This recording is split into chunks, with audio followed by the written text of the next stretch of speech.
Toto, I don't think we're in Kansas anymore. Hey everybody, it's Ryan and Hannah. Welcome back to How Farms Work. So today we are in Winnipeg, Manitoba, Canada. Arrowquip has invited us as well as a few other personalities up, and we are going to be going to their Rise of the Rancher event that they're hosting. So they're unveiling a few new products today, and they invited us up to come check it out. We're going to be working cattle later this afternoon, which should be interesting because right now it is actually raining. So, but they said they have backup plans A through D. So we just spent the last 24 hours working our way up to Canada, and last night we went out with a few of the other influencers that they're working with, and we're both excited for today. So we're about to head out. It's about a 45-minute drive to where we're going to be at today, out of Winnipeg. We haven't gotten out and away from the airport too much. Last night we went out to eat, but that was about it. So I'm excited to see more of Canada today. Hey, have you guys seen any YouTubers around here? I think they went that way. Yeah. I've been waiting for some to come out, but just haven't seen any yet. The front there, the offices, the lasers to your left, the warehouses to your right, assemblies on the back side, along with powder.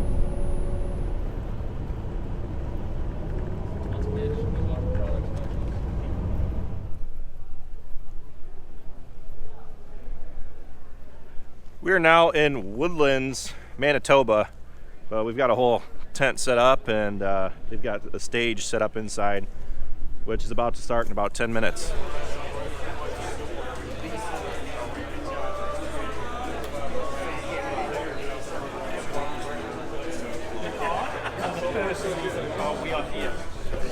YouTubers.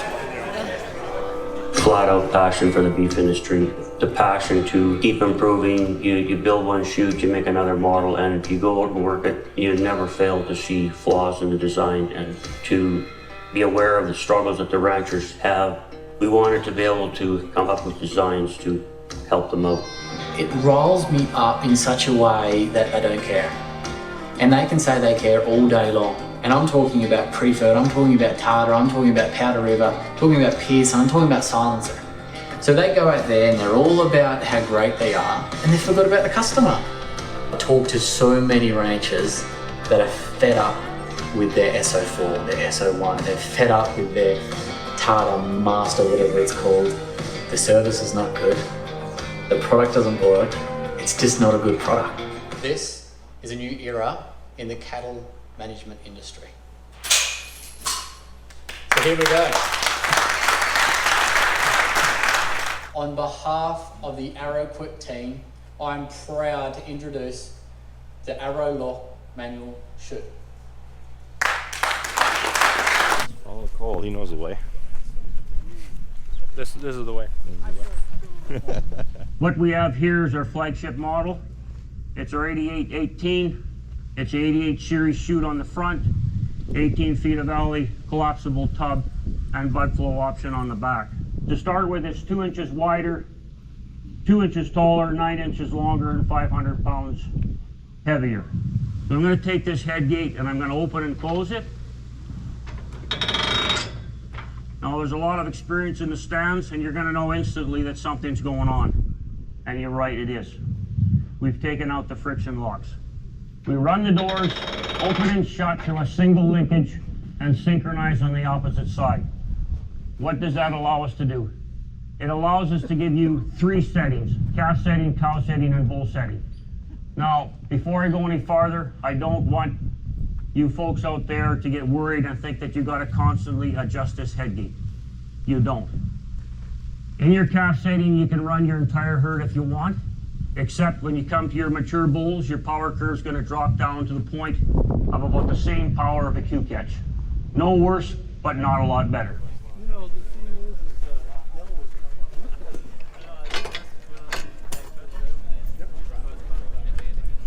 Okay.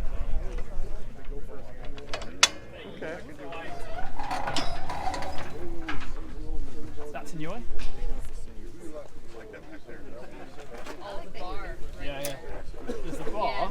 Because it was up here. Yeah, so this bit on the kiwi catch for us is fantastic because you take this down and TB in, you're right at the net. Now I guess. what? Yeah, you know what I mean? How do you feel about The change injection? between the bar that flipped down versus adding a third door on there. Like, what do you think about It that? seems like you're still going to be okay. With this, I feel like your neck is still properly placed, don't you? I'm dubious to be honest. But you are nice Go over and because get one of those. Yeah.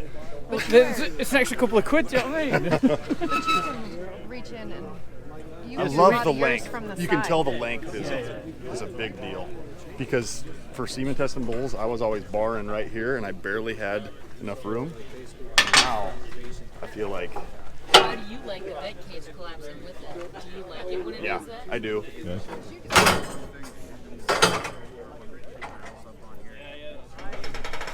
Personally, my favorite probably thing is going to be the neck access. Yeah. I have heard so much on the shoulder branding Yeah. that it's inaccessible. Yeah.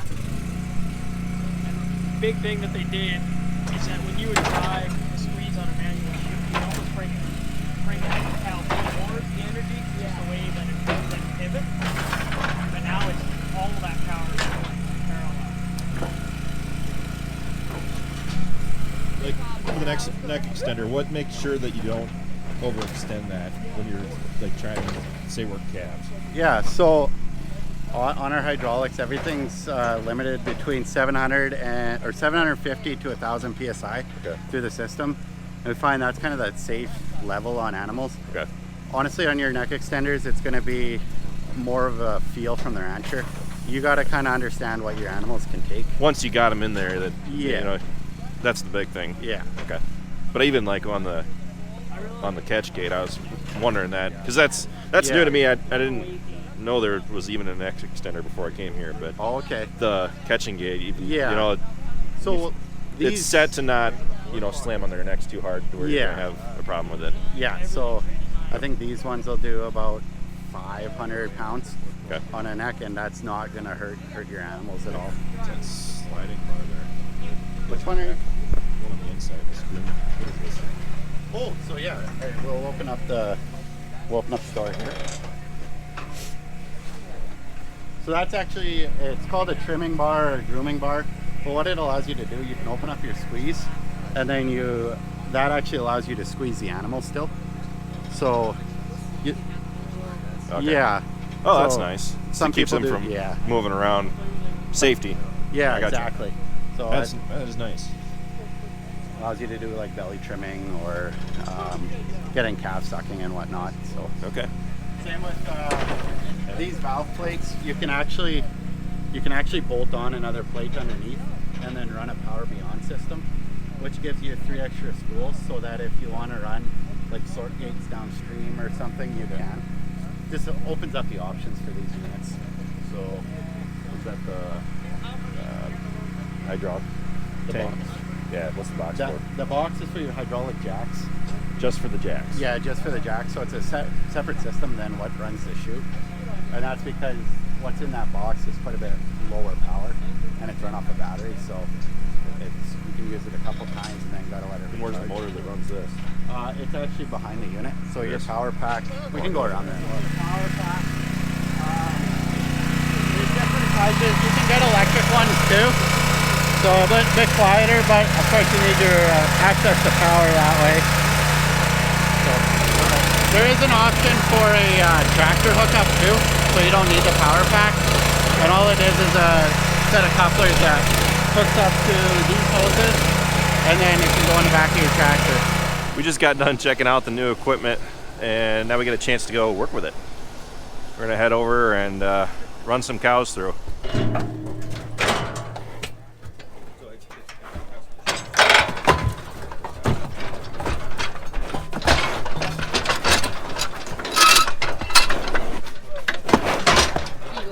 I was trying, but one-handed. There you go. Oh, you settled right down. It's like, this is the 12th time I've had to do this.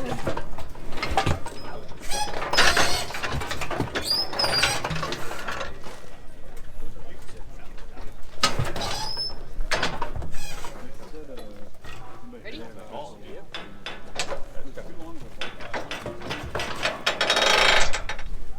feel like I'm at home. Right. Otherwise, it's pretty slick. You guys are good. Do you want to try it? Yeah, you want to run it? I've never done it before. You've never ran a chute? I'm just I was going to say, what? You I mean, watch- I've never ran a chute. You can watch Sunny Farms. Travis does. He tells us all about that. Come on, honey. I'm a natural.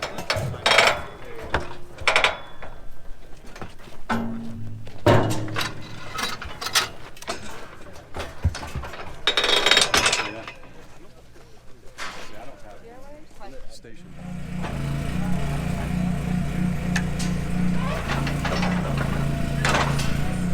Alright, so the back one is the rear gate. Second to last does the crush. Second, neck extender, head extender.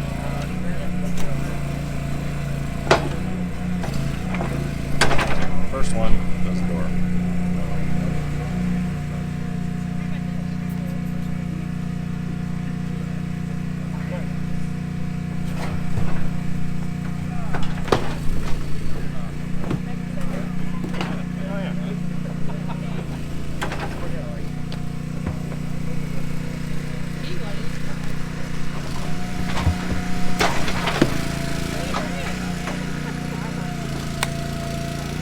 First time I used it. Oh, I like it. Come on. Okay. I like that it swings round. Yeah, Which is Right. great, isn't it? So when you're And on then your you can own, go other side it's all without about being on having your own, to isn't it? Yeah. Oh, did you go the other side as well? Looks like it. Yeah, you can go all the way around and you don't have to like take anything off and put it back on. It's just a, you know, if you're buying, it's a hell of a bill, isn't it?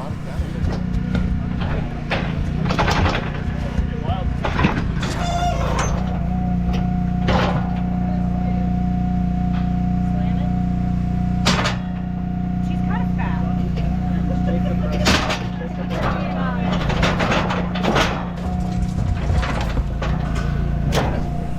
See how a professional does it. Come on.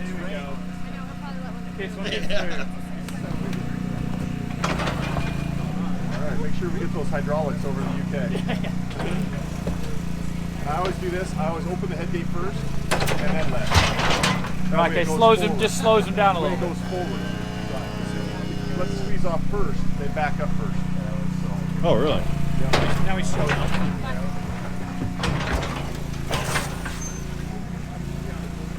Slowly fading without caffeine.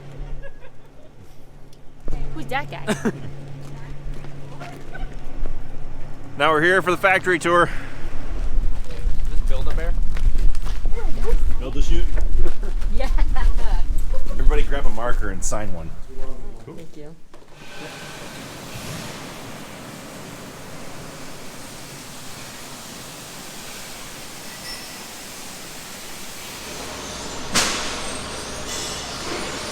So this part here, that's the bottom of a headgate door. So these are drain holes. Your vertical posts will mount over that, so any moisture that gets in the holes can drain out here, and then it in turn drains out the bottom. This is the beveled end. So instead of having a separate end cap, the welder bangs this tab down, runs a bead of weld around and smooths it off, so it's all one piece instead of a separate part. So there's a location and a part number for every part. So they put those parts away, and then they're ready for the material handlers to pick them for welding. This is the work order. It's got all the large tube parts that make up this 7400 left-hand chute with a vec cage. It's got all the large parts. There's small parts at each individual station that the welder picks as he needs to make this individual chute. On a good day, you should build about 25 to 30 chutes between the two ships just off this line here. This large tunnel is what he's doing here. So this is 100% automatic. We have 4 stages. Wash stage is stage 1. Stage 2 and 3 is rinse, rinse. Stage 4 is the dry in place sealer. Once that's done, it does 180 degrees, comes into the dryer. Same idea. It's designed long enough at 6 feet a minute that it's in there for 15 minutes. Comes out ready to go into the powder booth. So this is the powder booth through here. And the reciprocating guns are the movements on, just to give you an idea how it works. So as you saw, they actually stopped mid-panel. They don't usually do that. But in the morning when they fire up, everything will fire up and move at the same time, and there won't be any defect in the quality. Here everything gets reclaimed, the virgin gets mixed with the old powder, or the sprayed powder. And it works off of what we call electrostatic technology, so the parts are grounded through the overhead rail system, the operator is grounded through his gun, and the powder is charged. It's about 100,000 volts with no amps, so it's very safe. And the powder wants to go to the part and stick on the part. So, instead, we do our green here, our off colors here, so yellow handle, black doors over there. And then when it's all done, we throw it into the oven. So this cure oven runs at 400 degrees for 30 minutes. Basically, there's a 90-second cycle where the powder actually flows a little bit. So it goes from like a flour form to a liquid form, and then it's a big coating on the outside. That's how powder works.